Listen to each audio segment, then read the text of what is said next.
that's why I think consciousness science today is at a crossroads where we could start a new kind of science, which is the science that Galileo left for the second round. What if it's really only in the brain?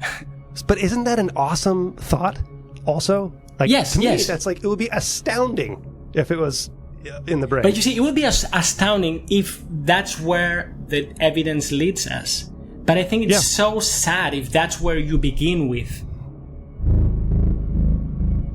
Forget it. I'm really going to study what I want to study. And I don't care what people call me. This is Brain Inspired. Hey everyone, I'm Paul. Àlex Gomez-Marin heads the Behavior of Organisms Laboratory at the Institute of Neuroscience in Alicante, Spain. He's one of those theoretical physicists turned neuroscientists, and he's studied a wide range of topics over his career. And actually, Àlex has been on the podcast multiple times before. Most recently, he's become interested in what he calls the edges of consciousness, which encompasses trying to explain what may be happening when we have experiences outside our normal everyday experiences. For example, when we're under the influence of hallucinogens, when we have near-death experiences, as Àlex has, as you'll hear, when we have paranormal experiences, and so on. So we discuss what led up to his interests in these edges of consciousness, how he now thinks about consciousness and doing science in general, how important it is to make room for all possible explanations of phenomena, and to leave our metaphysics open all the while. As always, I link to a few relevant things that we talk about in the show notes at braininspired.co/podcast/192. Thank you as always to my Patreon supporters. If you'd like to support Brain Inspired, go to braininspired.co to learn how, where you can also join our Discord community and get access to all the full episodes. Okay, thanks for being here. Here's Àlex. Àlex, how are the daughters? How's the family? Nice. Yeah, sweet. It's a sweet time. They're going to be 5 and 8. So 5 and 8. Oh, mine are 11 and 9. So 5 and 8 is right when, this is terrible to open up with this, but that's right when things start getting easier. All right. Well, they are always kind of complicated, but yes, a little bit easier and totally enjoyable. So I used to feel like I wanted things to speed up. But now I start to feel like I want them to slow down because I realize seeing other kids in school that my older daughter soon is going to start behaving like a pre-teenager, and this freaks me out. It's like, That's what's happening. My daughter, so I have an older daughter and younger son, and she can do an excellent, do you know Valley Girl accent from the United States? How is it? Like, totally. Oh, yeah, I see. She can do that very well now, and I'm worried that that's going to become her vernacular, the way she speaks. Yeah, anyway. All right, good to hear it. How's the internal bleeding? Oh, fuck. Question number 2. Boom. I mean, I don't know what you mean by that, but I had a stomach leak, and that brought me to hospital. That's what you mean? Yes. All right. No, it's been fixed 3 years ago. So since How'd they fix it? Well, they go in the stomach and what's the technical name? They kind of stitch? Burn it. Oh, no, they cauterized it? Right? Yeah, that's the word. Yeah, they cauterize it. Yeah. Okay.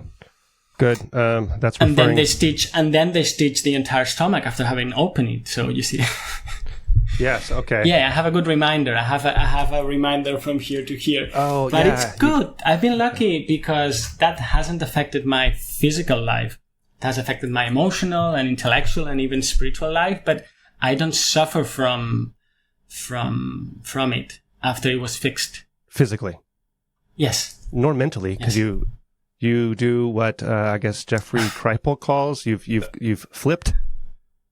Yes. Well, maybe I had already flipped, but that just pressed the turbo button. It's a good point, whether that flipped me or not. But yes. See, yes. This is interesting to me because I try to, you reflect on your previous, like, what did I used to think? And we're all evolving and changing. And I have thought, going into, because I've evolved, and now I'm sort of anti-mechanistic viewpoint on how brains work. but I don't know that I had a stance before or a viewpoint. So when someone asks me, well, how has your viewpoint changed, which is a terrible question that I like to ask people, I don't have a good answer for it because I'm not sure I had a viewpoint before. And do you think that is true of yourself as well?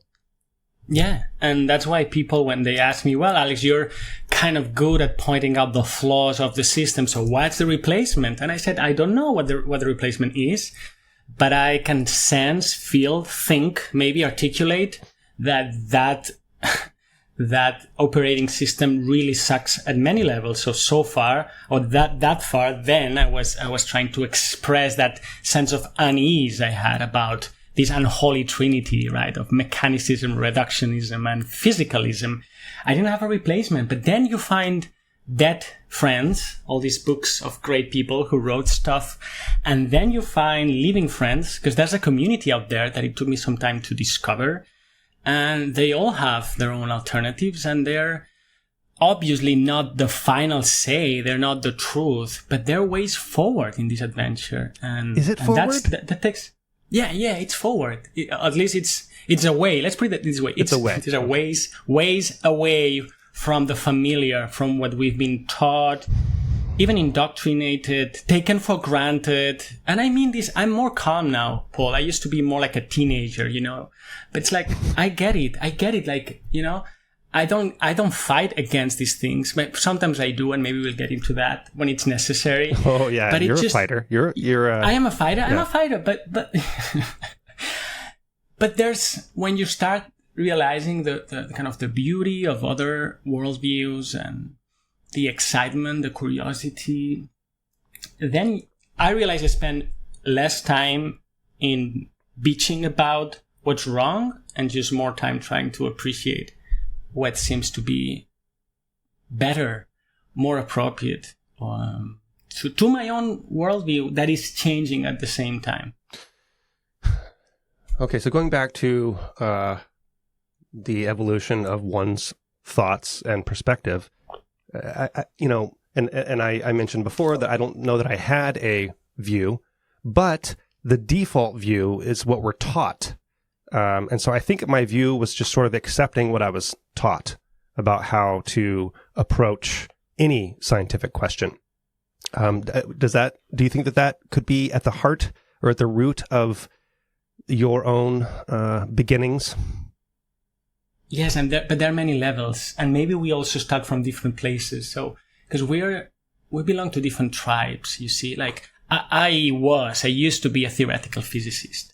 I mean, I don't think I am anymore. Oh. I'm trying to renew my physics license after 20 years since I finished my PhD. Because it's like, what do I know about physics really, despite people introducing me as a theoretical physicist? So, but anyways, physicists are taught certain things, and then neurobiologists are taught others, and geneticists and psychologists. So there's some things we share, like as if we were species, animal species, right? You could find subtle differences that matter, and also invariance, and then there are many layers beneath, because I've realized it's not just reductionism, which can be a good strategy. It's not just this obsession for mechanisms that I never had when I studied physics, and I still wonder that for them, my colleagues or my former colleagues, it's their holy grail. It's not even physicalism. There are more isms beneath, and I'm discovering them. It's literalism, the belief that reality is either something happened, it is real,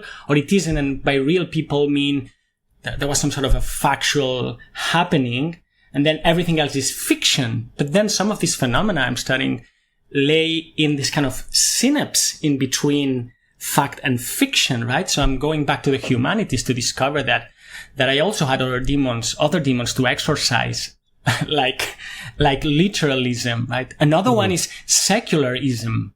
Like, even if you're not a physicalist anymore, we have inherited all these habits from the church and religion, whether you're Protestant or Catholic. So it's like I'm discovering not just what my parents, but my grandparents and my grandparents used to believe, and I'm realizing that I've been carrying many of those items in my bag with me. Some are heavy and I don't need them, and others are still valuable. So it's like, I think there's no end to realize all these familiar habits. Well, there is no end.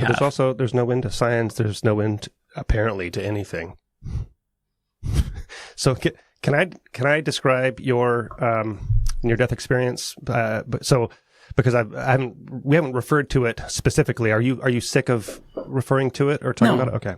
No. Once I told it in a Spanish newspaper, and I realized it was the most read thing of that Sunday. It's like, wow, people want to know about that. So I'm gonna play with it in a very, first it was more intuitive, spontaneous way, and now it's more deliberate. It's like, all right, they want to hear the physicist / neuroscientist who almost dies, right? Okay, so I'll use it to tell my story. Yeah. So we can talk about it. Sure, we can talk about it. So then we'll talk also about why stories like this and why topics like these are so popular, because because people like car wrecks and things that don't seem normal and stuff. Anyway, so let me describe your near-death experience, and then you can correct me, okay? So that you don't have to describe it again. Nobody has done this for me before. Okay. Thank you. All right. So you had some internal bleeding that you didn't realize, and it had been maybe a week or so, and you went to the hospital,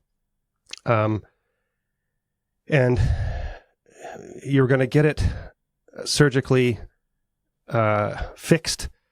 But before the surgery, even a couple days before the surgery, you started flickering in and out of consciousness. And at one point, you flickered so out of consciousness that you had a near-death experience, which you call either a light one or a not crazy, not as brilliant one or something. It's not a super NDE. It's kind of a mild one, okay. a humble, modest one. A modest one, yeah, non-super. So, look, I wasn't in heaven, you see. I was in a pretty spectacular place, but it wasn't like a 1 week of experiences with angels and beautiful beaches. Yeah, and there's scales. I'm joking, but there are also scales, the Grayson scale, for instance. Which is interesting. No, to answer, and gives you, a ranking of how deep or intense that was. You were a 2 out of 10? I actually haven't done it. It's fine. Sometimes I joke, as I always do, seriously, and I say, well, it was a near-death experience. I'm happy with that too, okay. It was close enough. Anyway, you saw the light, you were, but you were not going through a tunnel so much as a well. You were in a well. There were 3 figures who are dear to you, whom you know, who are not family, who are dear entities, I guess, to you, and you recognize them up at the top with a yellow light, not bright, brilliant white, near white. Yeah. And they basically communicated with you telepathically, or so, do you want to come? You declined, and that was about it. Yeah. Okay. Did I get that right? Yeah, that was it. And then it's not like you just woke up and you're like, oh, I'm changed. It took weeks and months, right, to reflect on it and to think about it. Because at the time, and I understand that you don't remember your dreams much either. No, I don't dream that much, or I don't remember them. I fall deep into unconsciousness when I sleep very quickly. So anything that I remember is remarkable, but that was very remarkable. One way to explain it is often, of course, put it into the box of I had a dream. But come on, that wasn't a usual dream. And by the way, Paul, I had a dream, quote unquote, again, before. And I don't know if it was that same evening. It was Easter, symbolically. There were all the interesting things going on. It was Easter. And I came Catholic back. No, but I'm from Spain, so it's a Catholic country. And so all of those things, even if you don't practice them, they're in the air, right? So you notice if it's Easter, and basically because there weren't doctors around, the hospital was pretty empty because it was the Easter holiday. No, but there are other things that are at least interesting about when that happened and when I went to hospital. I don't want to get into astrology in your channel, no, but it was full moon. I mean, all of that was going on. Let's say symbolically. Okay, Come on, relax. Well, I had another dream. I had a dream where I was crossing a dream before the NDE. I was crossing the street. There was a lot of people. There were firemen. A fireman truck was ready, and then all of that, those people disappear, and I'm in this old town with kind of stone houses and underground as well. Very similar to the Paris Center, where I ended up going a year after. I'm not saying that's a precognitive anything, but just another curiosity. Anyways, and then there were all these huge animals, huge. Imagine an elephant that has the head of a bear, right? Or a lion that has, again, the other half of the body belonging to a different animal. They were huge, and they had fire in their heads. And they were walking past on top of me, and then they were bending their heads with a fire that wouldn't burn and put it in my head one by one. And then they all came as in a parade, and then they became flying carpets, and then they went and they disappeared in the mountain. So I also had that dream before. But as you were saying, after that, I got surgery. I was really weak because I lost about 4 liters of blood slowly leaking, because I remember these bags that they were bringing me, and then I had surgery, and I was in the ICU for a night. One sleeps really well there. and then it took me many months really to recover physically.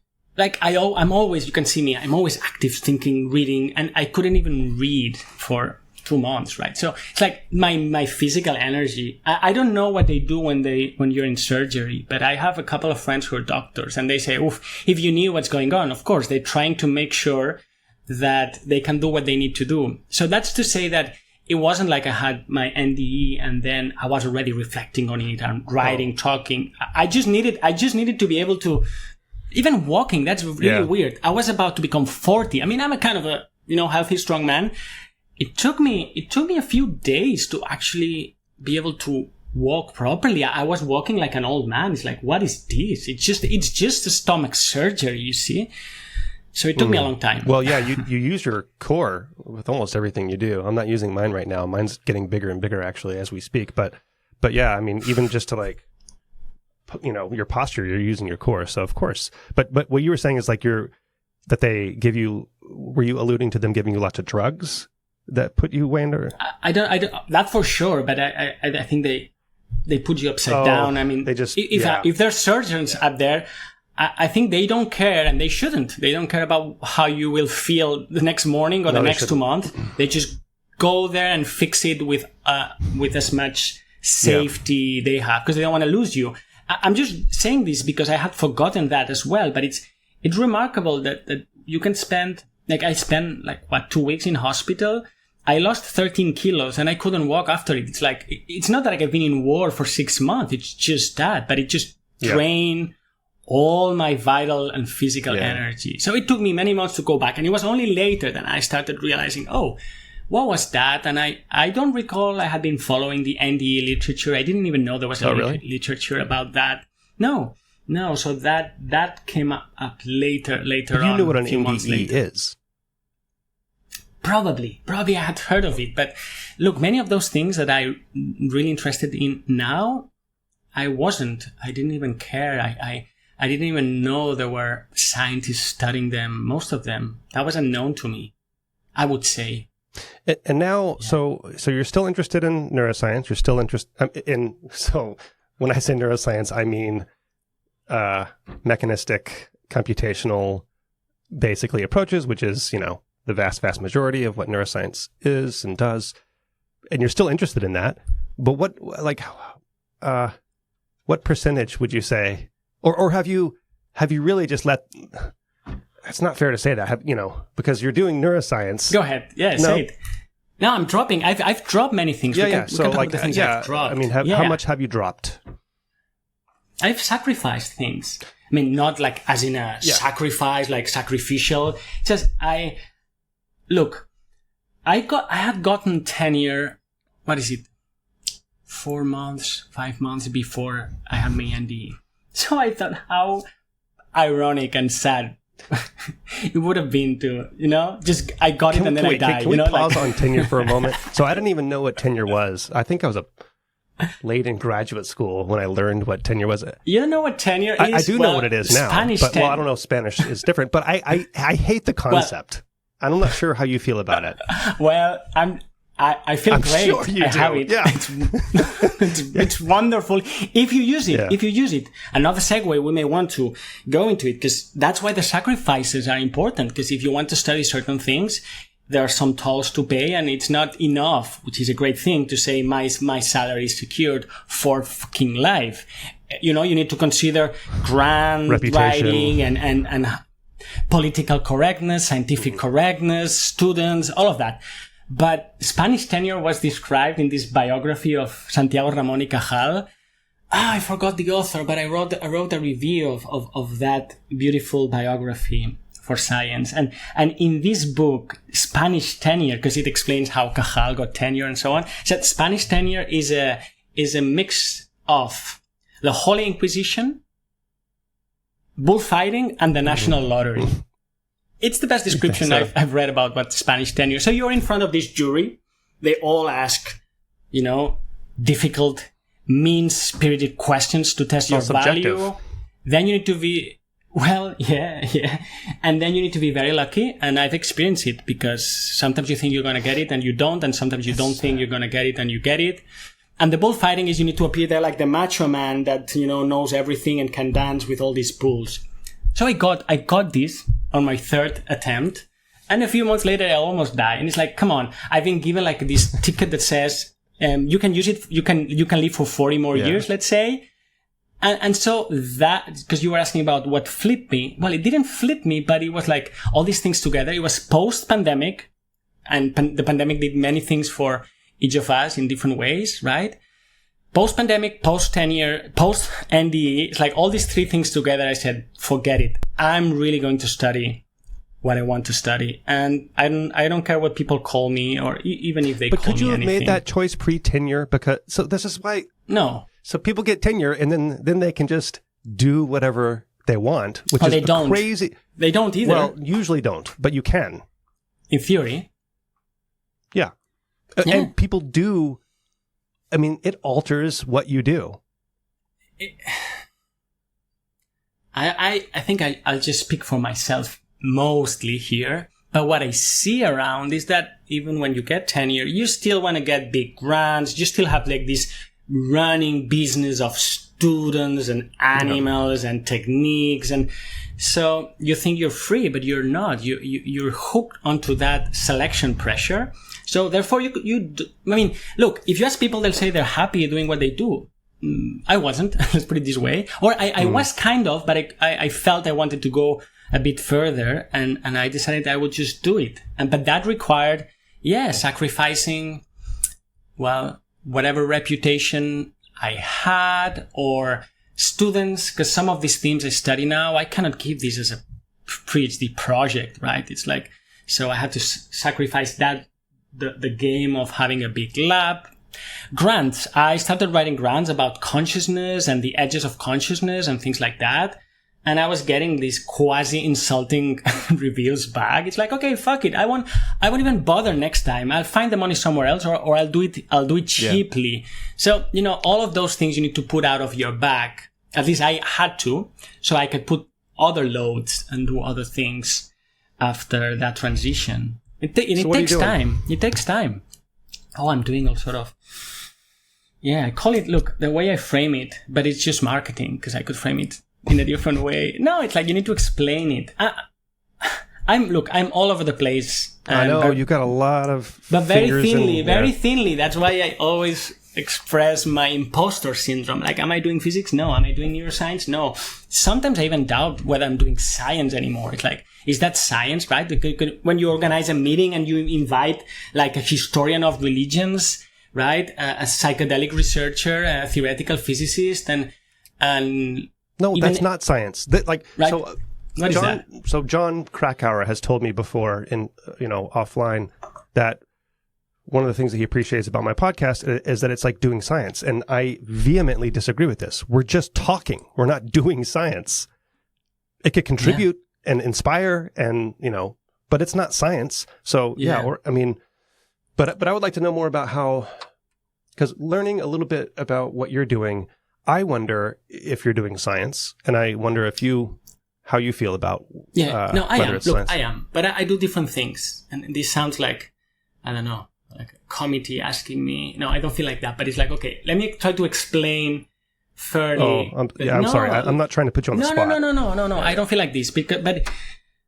So I'm doing experiments. Let's begin like this. I'm doing experiments about human consciousness. And I can tell you about these in a moment. Let's just make the outline. So I'm studying crazy shit. I'm studying impossible neuroscience. Stuff that when some of my colleagues now listen about it, they'll say, really? Oh my God. Like, you can tell long hair, he's become mad after that NDE. So I'm studying, for instance, the possibility that minds go beyond brains literally.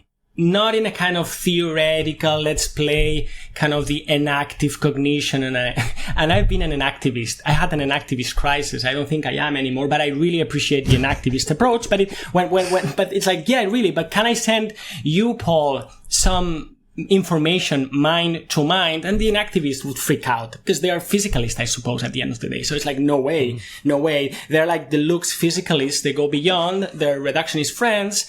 But I'm doing this out of like three stands. One is empirical, things that I can see other people doing and things that have happened to me, or things that people tell me, because now people tell me a lot of stories because I also explain mine.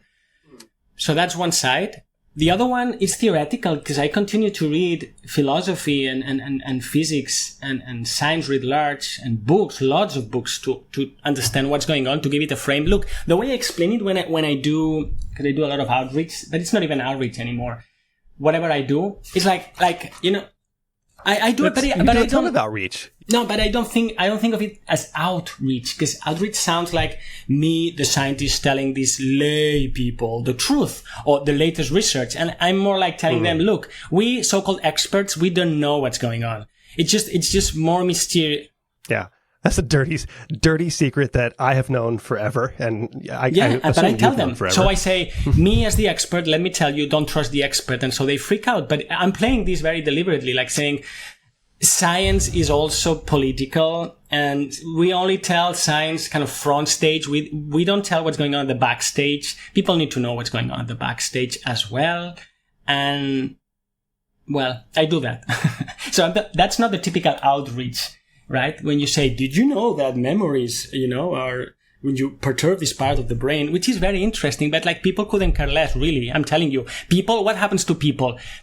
You were saying, you were alluding to me telling the NDE as something that has this kind of morbid attention. But wait, that's true. But Paul, people die. People have NDEs. People have old family members who have terminal lucidity. People have partners who die in accidents, and they feel their partners at home, right? So this is all over the place. This weird phenomena, this anomalous, you can call it anomalous cognitive phenomena.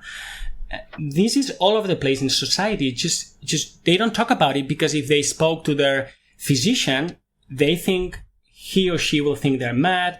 And if they tell it to the physics expert or neuroscience expert, he or she will say, oh, it's just some hallucination going on in your brain. Poor boy. Let me just tell you, there's nothing after that. Nothing after death. It's all in your head. And I'm trying to deconstruct that. It's like, wait, I don't have the answer, but you're too quick to tell the public that these things aren't real. Like, what do you know, really? You've been studying mice vision in a lab for 40 years. What do you know about after death? And do you know that there are people who've been studying it scientifically for 50 years? Do you have an idea? Do you know there are scientific studies on reincarnation? Yeah. Does this freak you out? Well, it's your problem. Science used to be about the unknown, not about getting grants. So you see, that's where the fighter in me just gets fired up. But otherwise, I'm relaxed. Yeah. It's like, this is very human. This happens to everyone one way or another. And we can study it. And if we study it, we can transform ourselves as humans, and also science itself, not just neuroscience. But now I get into telepreaching mode. So I just... Yeah, no, but that's okay. I mean, there's a lot there. Like, what does it matter? Does it, I mean, so I think the reason you became interested in neuroscience, and you can correct me if you're wrong, is because of consciousness, right? And then we get into neuroscience, and then we start studying very particular nuanced questions that have nothing to do with consciousness, because you can't study consciousness really, because we have no idea what it means or what it is. It was even less grandiose than that, Paul. I started in neuroscience because I finished my my physics PhD. In physics. And my partner at the time was finishing hers in chemistry. So we had the two-body problem. So I flipped a coin and I said, no, I didn't flip a coin, but I said, like, do I leave? Do I stay? Does she come? Do I wait? Does she wait? And I decided I'll wait. And so I looked for a job in Barcelona, and there was this neurobiology lab, and they were offering. So it wasn't so well planned. Actually, I applied to two labs. I applied to Mathieu Louis' lab, neurobiology, and Yogi Jager's lab, developmental biology. Yes, and Mathieu replied, and Yogi didn't. I know. I've told this to Yogi because we were actually neighbors at the CRG. The lab were neighbors, so I could have become the enfant terrible of developmental biology, right? Had Yogi replied. So really, that was it. But then once I started seeing these tiny maggots doing their thing, like, how do they do it? This is fascinating behavior. And then I became interested in other creatures. And then I said, wait a minute. The promise of neuroscientists is always we'll study the brain to understand the mind, or maybe treat the mind. Understand. Treat the mind is the promise of the actual promise of neuroscience. It's not happening. So then it's like, okay, so it makes sense. My physics background, my physics promise, we understand the universe, life, the universe, and everything. Yeah. Physicists always think that they are the right ones to study anything. Anything except what matters, you see. It's like, well, love, life, death, pain, well, all of that. It's just applied physics and times. I used to be like that. Right. I used to come back from university and tell my family, wow, today they told us the secret of the universe. Like, we know, like, Klein-Gordon equation. I mean, this is it. And then you realize it is not. But anyways, neuroscience has a kind of similar vibe 100 years later, right? It's like, well, we'll figure it out. All we are. You read it in these great neuroscientists when they write this kind of, I would say, bullshit popular books, like, all we are, it's in our connectome. It's like, come on. I mean, come on, really. The great scientist in you now speaks like the most naive philosophy student, right? Or physicist. So you see, I'm all of those things and none, you know? Right. Yeah. But, I mean, progress is being made on the materialist front. Yeah, progress to nowhere. So, I mean, yes, it's being made. There's always progress. What do you mean nowhere? It's of course. As Jeff Piper says, Fritzsche's work, therefore materialism is true, right? No. Yeah, but in the end, your ontological stance might not matter, because you do want a refrigerator, and it doesn't matter if you're an endless, infinite spirit or a transient mass of flesh that just disappears. That needs a lot of unfolding. Maybe I could agree with you on a kind of one-word answer, yes. But there are many subtleties to talk about that, because the success of technology doesn't necessarily say that materialism is true. And also, I think what you said, that it doesn't matter what you believe. Agreed. I think it matters. Like, your worldview really matters. And there are worldviews that are, maybe they're all wrong, but some are really ugly and some are really inconsistent with phenomena that we don't want to look at, and others are. So this needs to be, philosophical conflict of interests need to be disclosed, I argue. Not just financial, philosophical, and even temperamental. I've realized, like, we're all different. Whatever happened to us. I don't want to get psychoanalytic here, but if you were betrayed, if you were a happy boy, if you always like playing with toys, if you are more in the clouds, this really shapes how you are and how you will tend to see the world and even be as a scientist, for instance. So all of this is in the mix.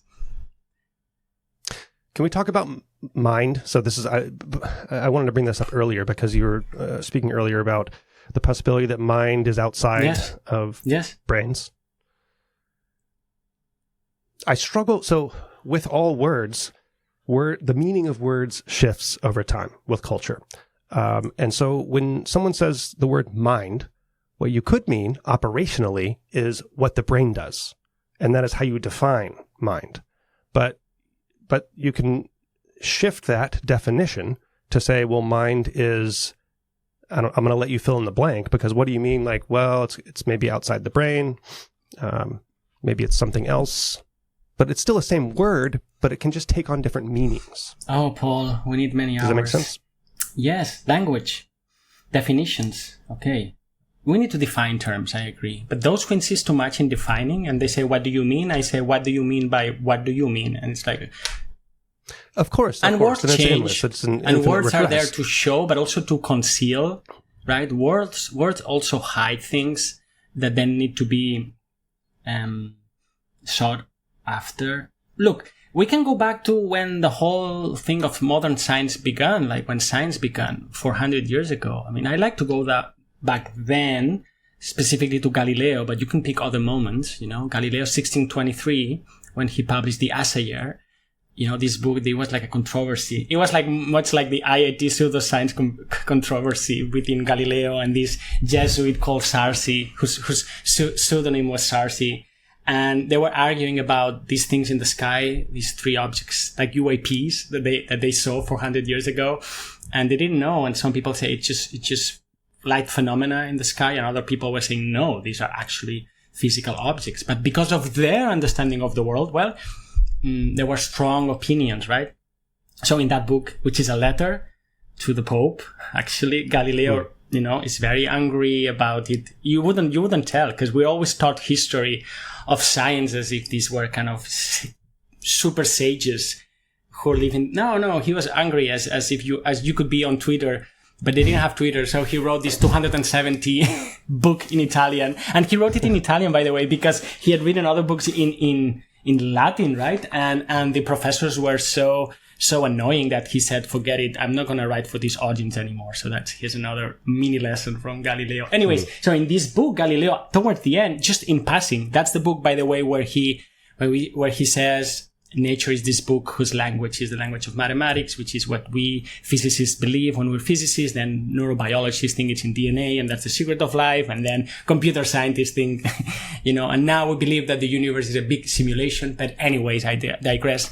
Galileo says, because there's so much in it, by the way. But another thing that Galileo says, Paul, there in that book is, I don't care what 1,000 or 99 people say. They're like this flock of starlings.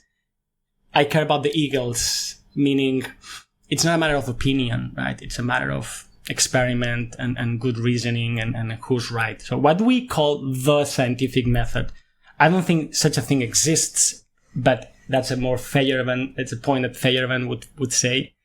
It's the 100th anniversary of his birth now. We could speak about Feyerabend as well. Oh. Is he alive? No. He died, I don't know when he died, but it's the 100th anniversary of his birth this year. He's as old as my grandmother. Does your grandmother live? She is. My grandfather died at 99, and she made it. Wow. She's still kicking. So you have good prospects of carrying out this podcast. I'll get hit by a bus. At least 50 more years. Anyway. Yeah. No, look, mine. No, I'm not rambling to avoid your really important point, because that's the crux of everything, I believe. So then Galileo says, well, look, we can study, he doesn't say mind matter, but he says on the one hand, there are the things that we can measure, right? Like movement and have to do with touch, impact. Like physics is the science of impact in a way, classical physics, right? So those things we can measure. And what's more important, he seems to say, well, they seem to be there when I'm not. Has to do with death, by the way. Look, I can disappear. I can make this Gedanken experiment, or I could just imagine I'm not there. And it seems as if the world outside would still be there. I think there are problems with that. The phenomenologists would disagree. But anyways. And then he says there are other things in the world, like pain and taste, that really depend on my corpo sensibile, right? On my inner feelings about it. And so what Galileo does, that's my reading of the history of science when it started, he makes this split. It's a strategy. It's a programmatic split. And he says, look, let's first study those things that seem to be objective. He's not using these words. And that's key, postpone the subjective. It's like a forced divorce. You get the car and I get this. Did he actually suggest postponing? No, that's why I say that's more my reading. But because... Okay. But what he's really said is, well, look, if mathematics is the language, if we can do experiments and if those things seem to be out there and others don't, well, this looks like a perfect plan. And it was a perfect plan. And science thrived, mechanics thrived and chemistry and then biology. But then, of course, came psychology. And they said, we're going to study the psyche. whatever that means. But that was kind of left aside. It's like we've had 400 years of success based on that plan. And that's why I think consciousness science today is at a crossroads where we could start a new kind of science, which is the science that Galileo left for the second round. I'm with you mostly, and I also am rooting for reductionism. I'm rooting for materialism because it would be so... So what if consciousness is fundamental? Is that what you have come to favor? Yeah, I swim the waters often of a community who has that stamped on their t-shirt. But at the same time, we need to ask, what do we mean by fundamental? And also, what's then the homework we need to do? What do we need to do? Do we need to explain matter then? That's the hard problem of matter that we have now. So yeah, it would just reverses it, and it's the same problem. You said you have the same problem. Yeah, maybe it's just the same thing in a mirror image, or maybe it isn't. In any case, we haven't practiced that second way of doing it. So you could say, again, strategically, even if it's just the same starting from the other end, and I don't think it is, let's try it, or let us try it. Don't insult. Don't, turn down grants. Don't write pseudoscience letters. Every time something doesn't smell like your tiresome functionalist physicalism, right? Like, let's have some pluralism. Why do you say tiresome? Let's have some pluralism, please. Only corn, like this monotheism of the mind, of studying, scientific. Did you say corn? It's like, it's like a field where there's just corn forever, right? It's like, can we grow corn. Some tomatoes, please, and lettuces? I mean, I'm not against corn. I'm just against only corn all the time. That's not, and that's the more gracious way of saying it. I can say it more harshly, but it's like, we just want to have a little garden and cultivate other ways of thinking and still be considered respectable scientists. Would you let us, please? Right? It's not would you let us, it's would you fund us? Yes, so let us would be invite us to the meetings, let us publish in your journals, we need funding, students need to have career options, right? That's pluralism, if we really believe in it. Yes. However, this goes back a little bit to the popularity of anomalies, right? And I think that there's a lot of private funding for these things because people are so interested in it, and so maybe that things could be funded privately instead of publicly. Go find money somewhere else. Well, that doesn't look like very inclusive, but I agree there are these options. But who cares if it's inclusive? We care because academia is this castle, and all. But why do you, if you're rejecting the castle, then don't try to go in the castle, right? No, but I see what you mean. So some people do. Some people say, fuck it, I'm leaving. But what if some people like to stay? I like to stay. I like to stay in academia. Actually, I am in academia. Now, I like to have the intellectual freedom to pose my questions as long as I follow the scientific rules, right? But then people like you will very kindly invite us to, if you want to look at the world from another ism, just go somewhere else. Like, no, you go. You see, why do I need to leave? Because I don't share your ideology. And that's where things get very heated, you see? Because you, and I want to say you, I mean, some people cannot even think or conceive, but they cannot stand emotionally. It's not just mentally. They're incapable of entertaining other ideas. What a bad way of being a scientist. And they're incapable of, emotionally just bearing with really different radical ways of thinking, asking the question, even the hard problem. I say there's no hard problem because what I mean is that it's an ill-posed question. Like if you ask, how does the brain produce consciousness? It's like one of those journalists who ask you, so how did you steal the car? It's like, well, I didn't steal the car. So your question already, if I try to be a good answerer, and I accept the premise hidden in plain sight in your question, I'm just playing your game. So I'm just saying, well, what if? I'm not saying it is, it has to be different. Say, what if we ask the question differently? And William James did it. It's not like this. Lots of people have. And James put it in a very elegant way more than 100 years ago. People don't seem to notice. He says, there's no doubt that thought, he said, depends on the brain. there's no doubt that the brain has a key role in thought. You could say emotion, perception, attention, cognition, consciousness, fill in the blank. There's no doubt, like the Egyptians knew that. What a big deal. Yeah, by sticking fingers into people's heads on the battlefield. Now, the question is, what's the nature of that function, right? So we have two big options on the table, but one, we put it under the carpet. It's like, one is productive function. The other one is reductive or permissive function. Let's talk about the permissive. Yes. But I don't mean to stop you there. No, that's what we need to talk about. Like other ways of conceiving this relationship, this difficult relationship between brain and mind. Right. So this is like, is this equivalent to the filter hypothesis? Well, then you can double click on the second options, and then you can use different metaphors, right? So you can imagine it's the radio transmitting. You can imagine, I like the one where it's a prism and there's light that's refracted. Mm-hmm.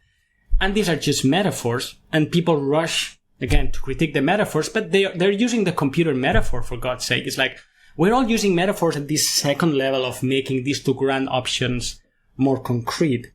And then you also need to appeal to the empirical data that would support one way or the other way. And also you could invoke what theories, not just metaphors, but what mathematics are there, or what mathematical formulations, or even what metaphysics would allow you to be in one camp or the other. The moment we're just talking about these ideas, I think we're good.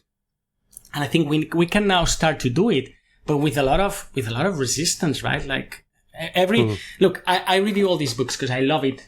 And all these books that are written by physicalist neuroscientists, they always have this section where they strawman integrated information theory, or where they mock panpsychism. You know, it's like this one or two kind of flippant paragraphs. Why do they need to do that? Like, do they really get it? Or just like the usual way of just diminishing what you don't like? Is that scientific? Just to make fun of what you don't like? Or try to understand it? I know you don't want to call particular books out or whatever, but I don't. Is that your reading of it, or is that? No, they do. They say, they think stones are conscious. For God's sake, how stupid. Well, it's like, so I would be prone to do that as well. But how sophisticated do we want to get, right? Beyond that kind of pseudo funny quote, right? Like, come on, the idea that psyche is in nature doesn't mean that the stone just woke up after a bad night craving for coffee, right? Like, but they won't spend more than 5 minutes writing about it, or maybe thinking about it. The same with the empirical stuff, by the way. Like when you mention, all these weird experiments that have to do with what looks like evidence. And again, evidence is not proof, but what looks like evidence of minds beyond brains. They'll say like, yeah, you're speaking about like what ghosts. It's like, okay, can we get more subtle than that? And have you read the literature? And they haven't. Yeah, but because why read it? The problem. It's impossible. Why read it? It's a waste of time. But again, the problem then is like, what is your definition of mind, right? Because if you have some effect that happens outside the brain, you could call it mind, or you could call it consciousness. You could call it anything you want, right? But when you call it mind, it's like you're saying, well, mind isn't actually in the brain. Mind is this, but then I don't know maybe what you mean by mind. Sorry, totally. I'm going to go totally. down this road. No, and we need to spend a lot of time talking about that too. And we can go back and read William James. And for those academics, I know them, and I also admire what they're doing. Who say forget about psychology? It's all attractors. It's like, well, we can go to the East and read this. They did this mental analysis of what mind is, and if you go to the East, they have an infinite number of distinctions about, mind, awareness, and all these technical words. So we could get very precise with that. But let me ask you the other way around, because it's so funny. And we're not playing passive aggressive here. I'm enjoying it. But it's so funny. You say, but please explain what mind is, because otherwise, why call it mind? So I would say, please explain what matter is. Because if everything is made of matter, could you please tell me what you mean by matter? Because matter used to be, that thing that's that's mindless, has no purpose, has no, intention. Matter is also externally related, philosophically speaking, right? It doesn't care about other pieces of matter. The only way it can communicate is by mechanism, by sending signals that propagate in space.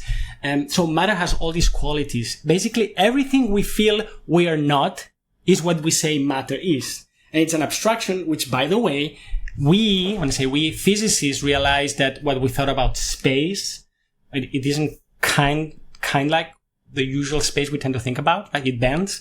What we think about time, well, it stretches. What we think about energy, well, it converts into matter. So it's so funny when people ask, define mind with a card-carrying materialist banner here, but they don't even know what matter is. Or if it is, it's just whatever the universe is made of, and all the rest is emergence, and we'll figure it out.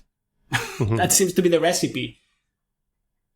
I would like them to explain it to me. It's like, look, explain to me. What's the deal with matter? How's matter doing? What's the matter with matter? Yeah, I completely agree. Where do we go from here? All right, let's go back to. I'm a difficult conversant because I just jump back and forth. So maybe let's see. Maybe the point is that we started with this division, which was strategic, and we just took sides. And then we made it so ontological. So, like this is the basis. We forgot it was just a very convenient way of starting to study nature from the more mindless part. Physics, mechanics, Yeah. But at some point we arrived to what we are, which are experiencing beings.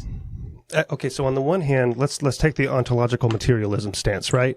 And then you have the problem, well, how does mind emerge? And then if you take the other stance, that mind or consciousness is quote-unquote fundamental, primary, whatever, then you have the problem, how does matter emerge? And then going back to the permissive brain idea, it's still like let's say consciousness is quote-unquote fundamental and brains are permissive for subjective awareness. Man, you have just as hard of a problem figuring out how brains work as you do from the other perspective, which is like, how does mind, occur, emerge from material? And I have pondered this a little bit, and I think it would be so cool. Like what is more fun? So as a neuroscientist, it's more fun to figure out how mind could emerge from material than it is to be given mind and then say, oh, okay, well, there's just mind there and the brain is like some sort of awesome filter. We have different understanding of fun. Yeah. Well, everyone does, right? It's subjective. To me, it's so much fun, but it's not even fun. That's something... Well, I was going to say, that's something Americans say very often, fun. I don't even care if it's funny. It's just so... Interesting. It's just, and even more than interesting, it's just so humanely profound. So humanely profound, right? So much at stake. Is there? Well, where do we come from? Where do we go when we die? It sounds like this Dream Theater song, the spirit carries on. But I've heard you say this before. It's going to happen either way.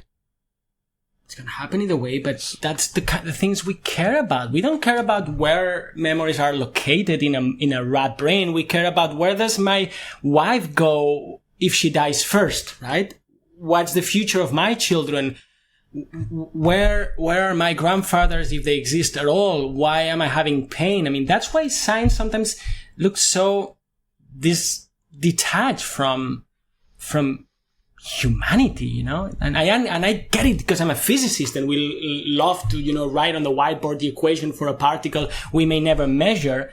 But at the same time, consciousness studies allows us to tackle, I wouldn't say answer, but start tackling some of these questions, like that have to do with can we perceive other realities? And look, doesn't need to be ghosts. Like there's this amazing novel, Flatland, a romance of many dimensions, written 140 years ago. Was it that long ago? Yeah, 140 years ago. And he's just explaining, if we were two-dimensional creatures and a sphere would just intersect, we would see this line that changing, or a fork. Imagine a fork intersects, and we would see these 3 dots, and then they would merge into one line, and then they would disappear. So you can think of it mathematically. And these are like the big questions of all times as humans. If science could contribute a little bit to that, it would be much more than fun. It would be life-changing. This is another thing that perhaps my NDE and other experiences have brought to my life. I don't want to have a Monday to Friday life where I studied some problem, and then a Saturday and Sunday where I just enjoy nature and meditate. I don't meditate, by the way, but you see what I mean? I would love this. No, I don't. No, I can't, because I fall asleep. I'm really bad. Yeah. I'm so hooked up on intensity that when I close my eyes, my back hurts, and if I lay horizontally, I fall asleep. I'm a really bad meditator. Unless you count sleeping as meditation, then I'm a good one. No, but I'm saying this because we could be studying during the week the very human, not problems, the very human aspects that we love practicing during the weekend. Why do we need to live in kind of this kind of dissociated academic state? And everybody can do whatever they want. And but one more thing, Paul, people want to know. That's what I wanted to say before, because I'm going in all these directions. People crave to know. They want to ask neuroscientists or any expert who may have a clue.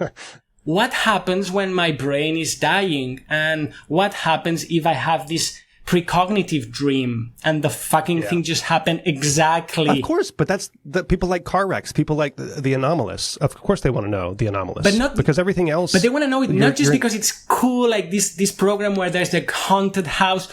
No, it's very deep into, it's related to suffering and it's very authentic, right? It's not a curiosity. It impacts their lives. These are the things that they most care about their lives. And if only science could provide an answer beyond saying, oh, it's an illusion, move on. It's like, well, no, that's your physicalist ideology. That's not science. So I'm trying to just provide this other voice that says, well, we really don't know. We would like to know. And there's another option on the table. And by the way, this option, when you evaluate it with all these anomalies, because one anomaly doesn't do anything. But if you have all these different anomalies coming from different realms, we could talk about them today or another day. Psychedelics, near-death experiences or dying and death and dying processes, lucid dreaming, right? ESP. Why are you lumping those all together? Oh, because I'm saying I'm not lumping them as if they were the same thing. I'm just saying these are all different cracks on the wall, and you could edges, as you say, and you could fix one and say, no. Look, the way I explain is we like data that's like this. For those who are not seeing, like a clear rectangular paper, but these anomalies look like that, right? Mm-hmm. This messed up paper. We don't know what to do with them. They don't fit into our rectangular frames, right? But there are rectangular frames. There's all these theories. But then you start accumulating data like that. And it's not an anecdote anymore when you have hundreds or thousands of cases. And it's hard to do science on them, but you can do it. And they can come from the northeast of the territory, these edges, like people studying near death. But then you can go to psychedelics and ask, well, what happens to the brain during psychedelics? And what are people seeing? What about the phenomenology? And then you can go to other kind of phenomena that in principle would have nothing to do, lucid dreaming or ESP and so on. And then you realize that all those disconnected groups of anecdotes, which are not anecdotes, they are data, they all have a place in the second model of the brain-mind relationship. And they are impossible in the other category. No, I don't think that's true. I think it's like super interesting if they are possible in the other category. Most of them are impossible. Like that. What do you? Well, like for instance, that there can be mind when the brain is totally off. Oh, physical. Sure. Okay. That could be another definition of physicalism, right? Like a more like a shortcut definition is that. But you could still. I think it's super. So I'm not trying to argue with you, but I'm just like grappling with it in my own mind. Let's say a near-death experience. In my brain, and my ear. You're talking from your brain and my ear, and I'm talking from my mind, and we're not understanding what we're saying. Right. because I'm a panpsychist, so my brain plus my ear is a separate consciousness. Are you a panpsychist? No, you're joking. No, I'm not. But I've come to realize maybe I don't know what panpsychism means, but I also think maybe panpsychists don't know what panpsychism means. Let me tell you my take on panpsychism. Okay, there's lots of flavors apparently. Oh yeah, like a Starbucks. Yeah. But what panpsychism is trying to do, I think it's in a good direction, but it's in my really humble opinion, because I'm no one, like, because you're sane. A boy has no name, you know. Yeah. This idea of saying, well, look, let's upgrade consciousness to a fundamental property. Fine. If it's a property of what? Of matter. So to me, it's covert physicalism. And I know Philip Goff doesn't want to think in this way, but if you say it's a fundamental property of matter, then you're just trying to make matter look like what it isn't by definition. So that's why I'm not very happy with panpsychism, but there are flavors like pan-experientialism, a la Alfred North Whitehead. He speaks about these poles, the mental pole, and poles are not substance dualism. I mean, we could poles? Poles. They said like the nature for Whitehead is made of events, not of substances. And those events they are polar, have like an ellipse, imagine, like something that happens in the world that gets actualized, has a future and a past pole, a mental and a physical pole. And again, you can say that's dualism, but no, it's more sophisticated. So I think panpsychism has a possibility. Then there's idealism. There's another way of thinking about this. Idealism goes all the way opposite to physicalism and says, really, all there is mind, and then matter are some patterns that emerge.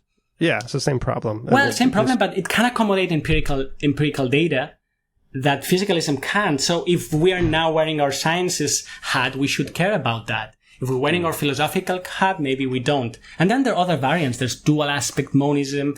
Actually, there are hundreds of them, because Robert Lawrence Kuhn just published this amazing landscape of consciousness and trying to capture mostly everyone alive and some dead people's views on, it's really nice. It's like, there's not just two courses to choose, which is physicalism for clever people and dualism for dummies, which is the menu we've been served forever. You know, the two alternative fourth choice, as if we were stupid mice in a cage. No, there are dozens or hundreds of views.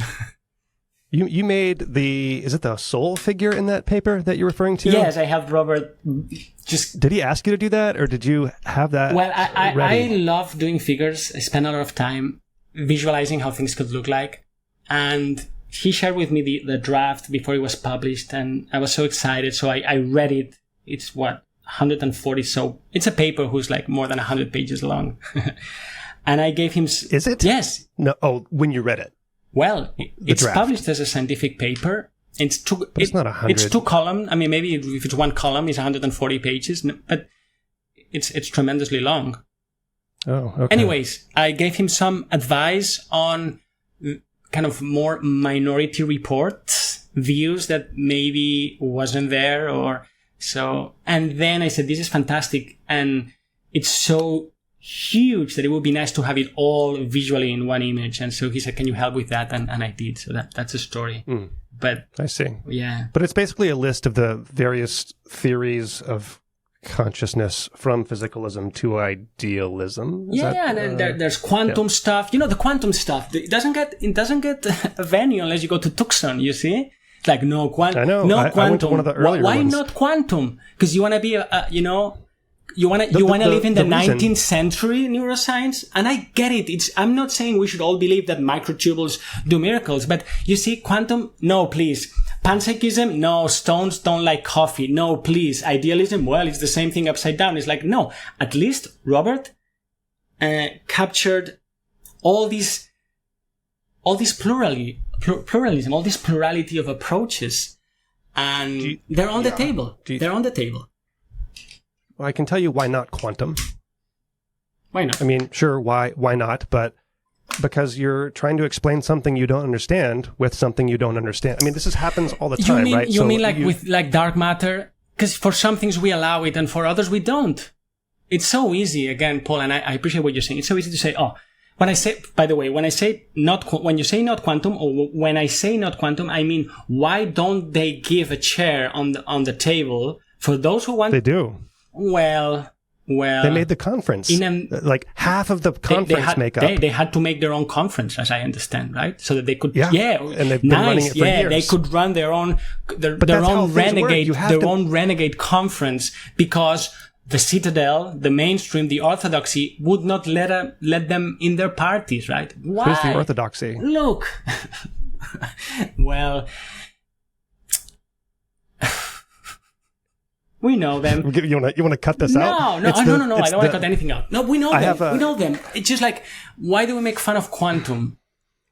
And then we say it's so complicated, and there's so many cliche answers. It's like explaining one unknown with another one mystery with another one. Well, but we allow physicists to say that 90+% of the universe is dark energy and dark matter we don't know about. What do you mean we allow them to say it? They just say it. And we're happy and we venerate them, but then somebody comes and says something similar when it comes to consciousness, and we just make fun of them and say, come on, just go to your own conference and create your own journal. This is preposterous. No, we don't say that. We don't? They just do it. I don't. I don't say it. I don't know who they is. I don't know who we is. Yeah, it sounds conspiratorial. You're right. It sounds conspiratorial. So I'm just coming off. I got in a huge argument with one of my best friends. I may have lost him because he is a conspiracy theorist writ large, and I question those beliefs, and it's very offensive to him. What specific conspiracy theory? Because this is a large umbrella. It would be like saying non-physicalist stuff. What? Yeah, well, there's several. That the best predictor of believing in a conspiracy theory is that you believe in another conspiracy theory, right? So he's 9/11 is an inside job. Fauci, the CDA director, is evil. COVID is an inside job. It's just, you name it. But it's like he knows the truth. He knows the truth. And you know the truth.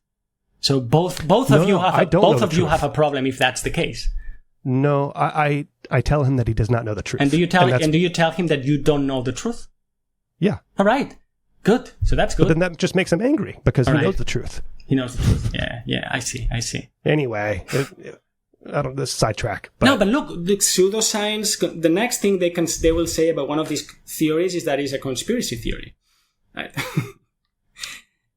The rationality is gone the moment we're in that terrain where we're just insulting each other with phrases like that. Like even the word conspiracy theory, I think historically, and I will sound like as a conspiracy theorist, but I think historically it was created so that you could inject misinformation on something so that they wouldn't talk about it, because otherwise that would be wasn't it the CIA or some American? I think the CIA right? did like this is not invent the term. It is not a conspiracy theory that conspiracy theories were originally created so that you would call a conspiracy theory on something so that people wouldn't think about it. How wonderful! I mean, it's interesting sociologically that that's an an instrument. But thinking of your own evolution of thought, right? Do you ever flirt with materialism again, or is it just gone? Oh, what a lovely question. I do. It's not gone. Because maybe because of what we're saying about conspiracy theories. Because if I start believing that what I reject that's a risk. Is wrong, so that what I'm embracing now is right, this kind of certainty can become the very same problem, right? Yes. Yep. Yes. Yep. And another way I like to think about it differently is, for instance, in physics we learned that when Einstein came along, Einstein came along and his theories, Newton's apples, if I can put it this way, they continued to fall in the same way, right? So rather than reductionism, reducing, or like one party fights another one and see who wins, there's this idea in physics, which is not often talked too much about, which is expansion and unification. So perhaps materialism has a place in a grander, more unified theory of matter and mind. Oh, this is a monist point of view. I'm sort of a monist with poles, I think is where I am. these days. I don't know where you are. So you sound like a Whiteheadian, as I was saying, like the polarity. Oh, you see, I just click all the boxes. I want to be a monist. I want to be a kind of a upgraded dualist, and maybe a Trinitarian, because there's something about Father, Son, and Holy Spirit that if you get rid of the religious allergy, it's very deep theologically, right? But anyways, it's a little masculine. Sure. I mean, we all know these histories, but it doesn't mean there are no deep kernels of insight. I would not say truth about it. Yes. So yes, it's a great question. I sometimes think, well, but what if it's really only in the brain? Like some of these phenomena. But isn't that an awesome thought? Also? Yes. Like to me, that's like, it would be astounding if it was. But you see, it would be astounding if that's where the evidence leads us. But I think it's so sad if that's where you begin with. Your presumptions, and you'll never see anything else, because that's your starting point. It would be fantastic as an end point. But as a starting point, it doesn't turn me on so much. Okay, here's a question for you that because I often feel like a feather blown in the wind, right? And, here's an idea. Oh, that's pretty. Shiny new object. There's lots of shiny objects. And then I think, man, a lot of the successful scientists have a stance, have a view, have a staunch perspective that they're coming from, and they actually are productive. And I'm a feather blowing in the wind, and I can't be productive as a scientist, so maybe I shouldn't be a scientist. Do you, yes. I'm not just react to that thought, because you seem like a feather in the wind as well. I'm more than that. I'm just like some dusty particles just blown everywhere. Okay. Maybe Paul, You out-metaphored me, man. Maybe I don't need to be so productive. I just want to be more permissive. Well, you have tenure. No, but I mean, productive, permissive brain. Maybe I don't need to be productive. Maybe because I have tenure. No, look, this goes back again to pluralism. I think there's maybe not room for everyone, but we should have some diversity. All these diversity politics. Can we take it seriously and also apply it to science beyond the color of your skin and your gender? Also when it comes to ideas. So that's why it's important to also study the history of science. Because sure, you need to have a bulk who shuts up and calculates and who just, digs hard, creates new tools, finds more mechanisms. But like in any distribution, you also need to have these tales of people who are like this, these feathers blown in the wind. They look like a bit nut. And of course, there's just one genius out of a million crazy people. Meaning one that actually makes it. Yes. And maybe. Yeah. So we need to have that too. We need to have a little bit of space for air to come in and out while everyone else is just hunting their next brain mechanism, right? So I don't need to, that's why I was saying, I don't need to critique them so much as I used to do necessarily, because they have a place. As long as I have a place. I used to be more vehement. Like, for instance, let me say something a bit provocative. Every talk that had the word plays a role in, I wouldn't go. Like, I'm sick. What? Plays a role in Y. Plays a role in. It's like, I'm sick of this. I just can't do it anymore. Because I can't. Nothing. Well, it means something, but I can't do it. I can do another necessity sufficiency talk where people think they've explained. It's like, yes, biology is infinitely complex. Sure, there are an infinite number of parts that will play a role in an infinite number of wholes. Sure. So, I used to be more like aggressive about it. I now say, nice, just go ahead and do your thing. That's a better way. But I also want respect.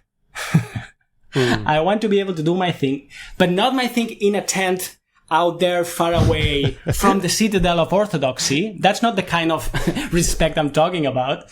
You see? Yeah. But you have to assume orthodoxy then. I mean, yeah. Anyway, do you care about your legacy? Oh, no. So I wouldn't imagine you do, but I think a lot of successful, let's say orthodoxy scientists are, and you know them, are mostly concerned with their legacy. Yeah. and are productive. I think my legacy are my 2 daughters, Paul. Okay. I mean, your scientific legacy. I mean, that's very nice of you to say. No, but I'm making this point because if you're a father and you exercise as such, that's really the most amazing thing to imagine in the future. Now, of course, I'd like my thinking to be at least read, if not understood, and hopefully remembered. But so far, I don't have my own theory. This is another strategic... No, this is another strategic realization I've had. I refrain from committing. First, because I don't have my own thing, right? Yeah. It makes my life... I don't have my book to sell. I don't have my, triple loop, double pirouette theory of metacognition that gives rise to consciousness, nor I belong to any camp. I don't belong to any camp, really. So this but not everybody can be like me. That would be horrible, right? We also need devotees of global neuronal workspace. But we need also people that can be in the interstices. Mm-hmm. And can just stand up and say the emperor has no clothes, or the clothes have no emperor. And if we kill those people, then the field is doomed. And, that sounds too grandiose. So that's really the only job so far that I aspire to have. Because I know the moment I have my own theory, I need to promote it. I know. Then you have to buy in. I need to defend it. Yep. I need to create a school of thought, legacy. I need to create a progeny. And so it's all about that. And again, I appreciate people do their own, but I don't want this to happen because I want to be very flexible, you see? Another metaphor, like my parents, they just bought this house for the summers and we would go there all the time, right? But some people don't buy a house. They just pick every summer where they want to travel, right? So I feel like that as a scientist. If I now subscribe to Panpsychism, then maybe I cannot hang out with idealists in a deep way because I'm kind of betraying my own little cult. So it's like I'm a one-man's cult. And that keeps me both kind of insane and sane. And it's fantastic. Don't drink the Kool-Aid, man. All right. So, I don't know. We have 20 years. We lost it. We lost. I want to ask you, I have specific questions to ask you. I mean, what do you think about flies these days? Studying flies for fruit flies? Fruit flies, yeah. Oh, it brings me fond memories. I love those creatures. When we go on holiday and we come back and there's fruit rotten in our rubbish can, my wife freaks out and I look at those maggots. They're beautiful. No, more seriously, it's a period of my life that I'm grateful for because that allowed me to transition from pen and paper, and the only thing I care is about general principles to, well, here you have this humble maggot and you can make no sense as to how it is finding a banana. And also it was a time where I did my first experiments for the first time. And I was introduced to biology. I'm very grateful to Mathieu Louis for hiring me in his lab in Barcelona and for the times I spent at Genelia Farm, the Disneyland of fruit flies, remote controlling these little creatures. It's just that at some point I couldn't imagine like decades of my life devoted to the olfactory system of the third instar larva. But I'm happy people continue to work on it. I just want to understand if there's something like a jackpot when people say, well, we're studying the brain because we'll understand the human mind. You want to understand if there is something like a jackpot? Yeah, it's such a great promise. Oh. Right? It's like the promise we tell students, right? Or I ask them when I teach the masters of neuroscience and I ask them, well, why are you studying neuroscience? And they say, well, perhaps I want to heal some of these degenerative diseases, or I want to understand how the mind works, how the brain works. Well, if true, I also want to understand that. And the fruit flies, the mice, even I studied mice for a while when I was at Rui Costa's lab. They're all great, but I rather learn something about terminal lucidity Like when old people who don't remember anything 24 hours before they die, their minds become lucidly aware of everything that's going on and then they die. Yeah. I rather poke into that mystery than figure out another pathway for learning or for, or for sensory processing. And I don't say this sarcastically. Yeah. I just say it very straightforwardly. All right. 2 more topics if you're game for it. Yes. One, so this podcast is supposed to be about artificial and natural intelligence, and I think the tagline is where AI and neuroscience converge, or I need to change the tagline. Anyway, have your thoughts about intelligence and or artificial intelligence changed with your changing views of consciousness? Like, do you understand intelligence differently? Yeah. I recently read The Singularity is Nearer. Well, that's going to be the second topic, so let's just merge them, I guess. Yeah. All right. I wrote a review. Ray Kurzweil, is it called The Singularity is Near? Is that the... I read it a long time ago. It's Nearer. That's the sequel. Oh, so I have not read that. It's closer. So the exponential graphs are just like higher now? Sure. And it makes sense. As I wrote a review. I hope it's going to be published. And as I write there, Nearer is a different kind of near when we're talking about exponential change. Okay. So, yeah, there's room for a new book. I was freaked out when I read this book. Oh, really? It affected you? So, did you read the original back? I don't know when the original was published. I hadn't, but I didn't read it all, but I checked it on the occasion of reading The Singularity is Nearer. Yeah. And, it's convincing? No, it's not convincing. Or if it is convincing, it's convincing as of a nightmare I don't want to have. What is explain the premise, please, for the audience? I want to be fair with his work. So, yes, there's a trend that makes technology cheaper and faster. So his famous, exponential curve.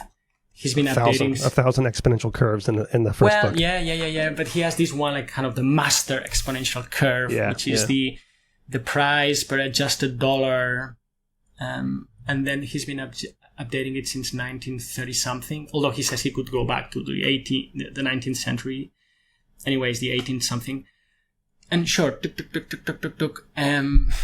But then, whoosh. Well, no, that's already exponential. I mean, if it's in a log scale. Yes. All right. So there you have his technological economic truth, in a way. There's this trend. One could question whether this is going to end because resources are finite in this planet. So that could be another critique one would make. But what I'm most worried about is, we were speaking at the beginning of this conversation about all these layers. You can be totally deluded by what technology can do. That's fine. But I think if we skip a lot of steps, which are in his book, because it's a long book, and we go to what matters to me the most, is that he's taking another ism. He's using secularism in a techno-religious way. And it's freaking scary. What can you unfold that? Yes. So not only science became equated with materialism. I don't want to beat that horse, or the terminal horse here of materialism, but also if you wanted to be a scientist, apart from tattooing yourself, I'm a materialist, you also had to say I'm an atheist, or like religion has no place in here. So it's like this idea of secularism. At last we can be secular. At last we don't need to rely. We can totally reject religion. We're over with this. We just left it behind. But if you read Kurzweil and you for a moment forget that he's using all this techno language, it's like a new religion. It's religion. It's like he's promising redemption, liberation from the flesh, the apocalypse, the prophecy. We're everywhere at all times. It's absolutely religious. And I have nothing against religion, but if you're doing that, say it. Don't pretend it's technoscience. Plus, and that's the other thing I really spooked about it, the future, he says, is inevitable, but not only inevitable, as desirable. Because one thing is to say there's an asteroid coming, it's inevitable. And you could still say, no, we'll find a way to divert it, but it's like inevitable. Another thing to say is like, please, asteroid, come, you must, we want it. So he seems, he sees kind of a moral virtue in wanting the singularity, basically our merging with machines, basically our ceasing to be human, to become that other thing that we cannot even imagine. But that to me sounds like invitation for humanity to suicide. It's like, let's merge with these machines. Let's have kind of sex with them in this metaphorical way. Well, metaphorical and literal, because there's some passages there. He says, no, you'll keep the memories of your loved ones. Then we will just take some DNA of them, and then we'll create these bots, and they will be identical. You could not tell the difference, which has many philosophical problems there. Like the fact that I cannot tell the difference doesn't mean it's my deceased wife, right? Like, come on, are we sick? And then he says, no, we'll be able to have sex with our deceased people, and we wouldn't tell the difference. So that's really spooky. He says, we'll replace our blood with all these nanomachines. And it's like, there's a disgust for nature and her limits. This is philosophically... but he's talking about, he's predicting what he sees as inevitable, right? It's not like he is...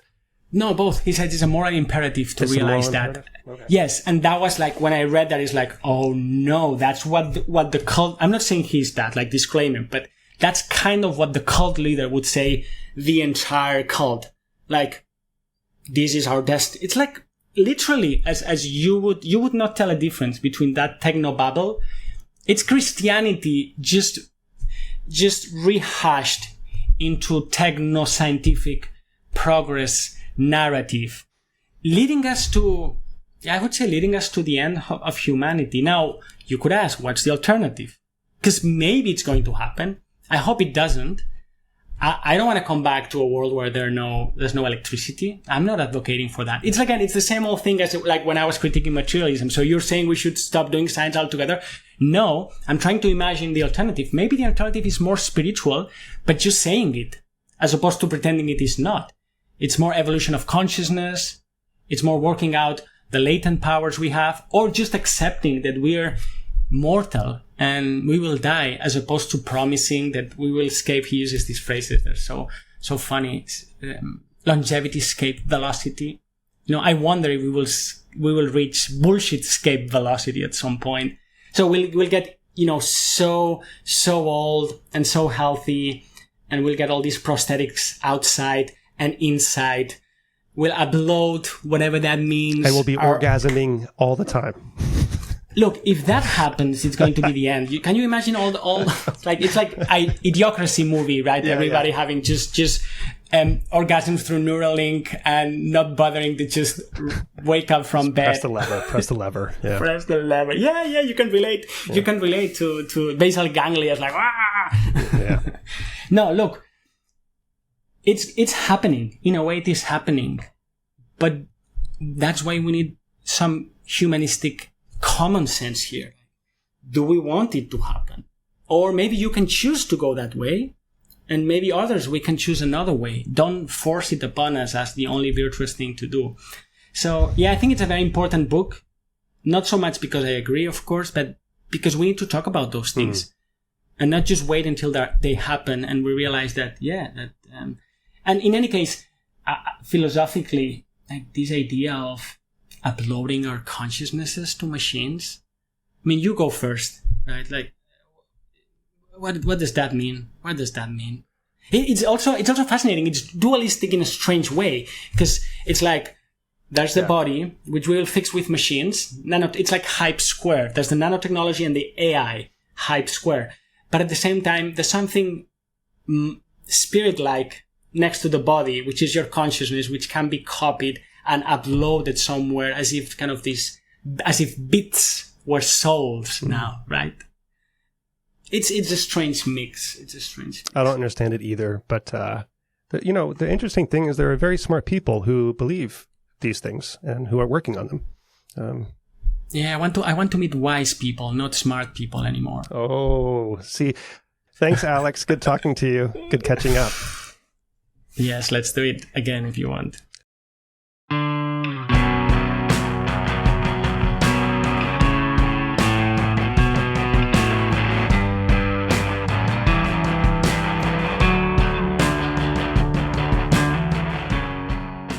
I alone produce Brain Inspired. If you value this podcast, consider supporting it through Patreon to access full versions of all the episodes and to join our Discord community. Or if you want to learn more about the intersection of neuroscience and AI, consider signing up for my online course, Neuro AI, The Quest to Explain Intelligence. Go to braininspired.co to learn more. To get in touch with me, email paul@braininspired.co. You're hearing music by The New Year. Find them at thenewyear.net. Thank you for your support. See you next time.